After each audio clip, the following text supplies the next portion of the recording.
Shalom. First and foremost, I want to give all praises, glory, and honor to Yahweh, Ba'Hashem, Yahweh Shai, Ba'Hashem Kakodash. Yahweh being the true powerful name of the Heavenly Father, which means He is. Yahweh Shai being the true name of His only begotten Son, which means He saves. The one who people in this world ignorantly call Jesus Christ. Wakab meaning holy, Kodash meaning spirit. I want to give double honors to the elder apostles of Great Millstone, along with the bishops, regional heads, and elders who rule well. Citations of much love. The rest of you sincere Akim, pushing the word in truth and sincerity. This is the Cleric Izar coming to you with another lesson. And you know what? I think I'm going to be calling this lesson. This headline's not so funny anymore. All right, this headline doesn't seem so funny anymore. Okay, and I have had this particular article or headline since, as you can see here, the date, over 10 years now. Been waiting for this for quite some time, over a decade. Let me read it now, because when I was trying to talk to people about this over 10 years ago, nobody wanted to listen. All right, but you're listening now because it's in the news now, and this is a quite possibility. And this is right around the corner.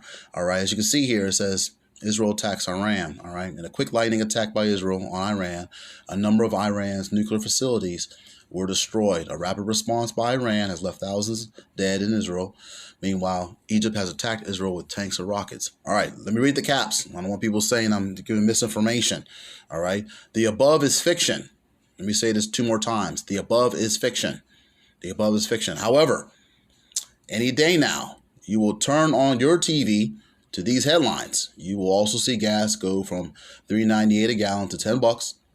People will panic and rush to the stores, taking everything off the shelves. Okay, and don't sit there and say this can't happen, because this is prior to the pandemic. All right, and we saw that happen just recently. All right, the U.S. will either side with Israel. We already know where the stance is on that. I'm not going to mention it.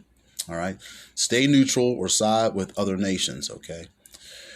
Which will already be helping Iran and Egypt. All right. The third and final world war is near. Okay. All right. So, like I said, this is coming right around the corner. And when you see this part right here where it says people will panic and rush to the stores, taking everything off the shelves. Hey, if you're familiar with the Apocrypha, this is something that Esdras spoke about. Okay, and let me bring it out here. This is going to be 2nd Esdras, chapter 6, verse 22. 2nd Esdras, chapter 6, verse 22 in the Apocrypha. And suddenly shall the sown places appear unsown. The full storehouses shall suddenly be found empty. Okay. So that's what's going to happen. A little panic buying or panic shopping. Okay. And if you're familiar with some of the laws that have been on the books and have been brought forth, let me put my light here so I can read. If you look up House Representative Bill 4133, that's the United States Israel Enhanced Security Cooperation Act of 2012. And in section 2, I'm going to read a little bit from it here. The findings. Congress finds the following. Number 1, since 1948, United States presidents of both houses of Congress, on a bipartisan basis and supported by the American people, have repeatedly reaffirmed the special bond between the United States and Israel based on shared values and shared interests. Okay. Number 2, the Middle East is undergoing rapid change, bringing with it hope for an expansion of democracy, but also great challenges to the national security of the United States and our allies in the region, particularly our most important ally in the region, Israel. Over the past year, the Middle East has witnessed the fall of some regimes long considered to be stabilizing forces and a rise in the influence of radical Islamists. Number 3, here comes the nation here. Number 3, Iran, which has long sought to foment instability and promote extremism in the Middle East, is now seeking to exploit the dramatic political transition underway in the region to undermine governments traditionally aligned with the United States and support extremist political movements in these countries. Number 4, at the same time, Iran may soon attain a nuclear weapons capability, a development that would fundamentally threaten vital American interests, destabilize the region, encourage regional nuclear proliferation, further empower and embolden Iran, the world's leading state sponsor of terrorism, and provided the tools to threaten its neighbors, including Israel. Number 6, now, this is very interesting because this is in the news every day. And this particular Congress, this bill from Congress, you can actually look this up on govtrack.us. Okay, and I'm sure you can look this up online. All right, just look up HR 4133. All right, you can just Google it. Okay, number 5. Over the past several years, with the assistance of Iran and Syria, Hezbollah and Hamas have increased their stockpiles of rockets, with more than 60,000 rockets now ready to be fired at Israel, which we already see that happened back on October 7th. Okay, and every day since then, practically. Iran continues to add to its arsenal of ballistic missiles and cruise missiles, which threatens Iran's neighbors, Israel, and United States military forces in the region. Number 6, as a result, the strategic environment that has kept Israel secure and safeguarded United States national interests for the past 35 years has eroded. All right, and that's what they've been talking about for quite some time. And it's interesting, too, how they keep mentioning how the current president isn't taking care of the responsibilities and so forth. And this is all pre-planned by the banking elite, all right, to put somebody like that in office, all right, and have the people react a certain way. It's all problem, reaction, solution. You establish a problem, people react, and you come with a solution. So there's no telling what could happen soon or during or even after this particular event occurs.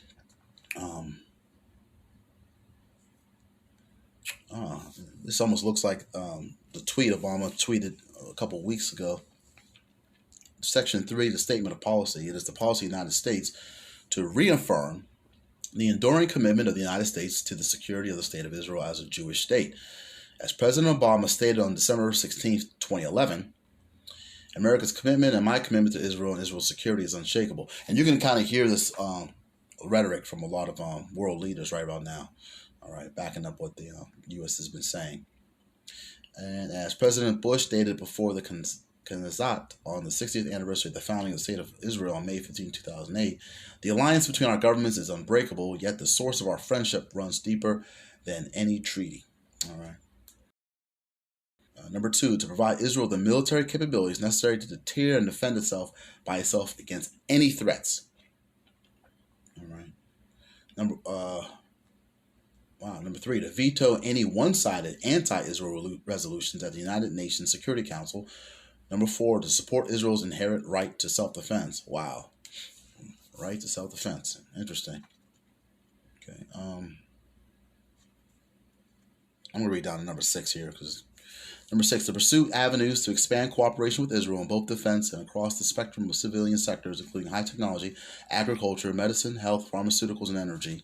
Number 6, to assist Israel with its ongoing efforts to forge a peaceful negotiated settlement of the Israeli-Palestinian conflict. See what is going on?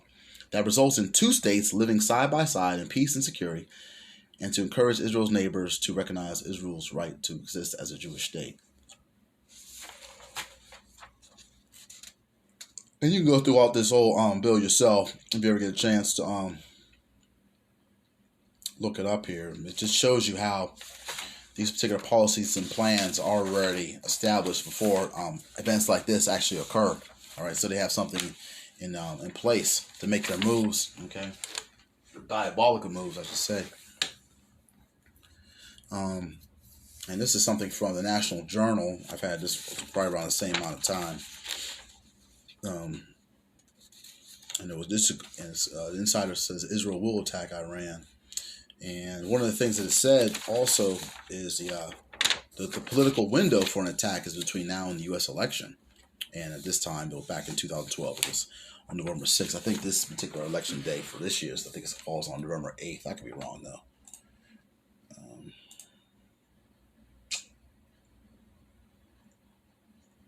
Let me double check that because I'm curious now.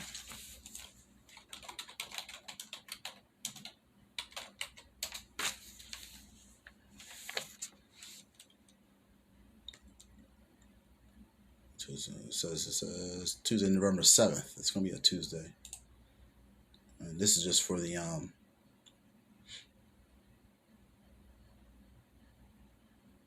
gubernatorial and state legislative elections in a few states. I'm not sure if that has anything to do with anything real big, but it's usually it sets things up for other things.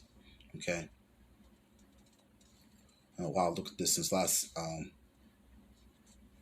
last paragraph here, this particular article I got from National Journal. It says, with the help of its U.S. supporters, Netanyahu's strategy all along has been to try to bully this was at this time was the Obama administration, into waging war against Iran on Israel's behalf. So you just see how this plan has been on the table for quite some time. This is like 3 presidents back. Currently we're on Biden. We had Trump prior to that, and prior to that was on Obama. Okay. All right, but this is definitely on the table. And you see us talking about in the news day and night.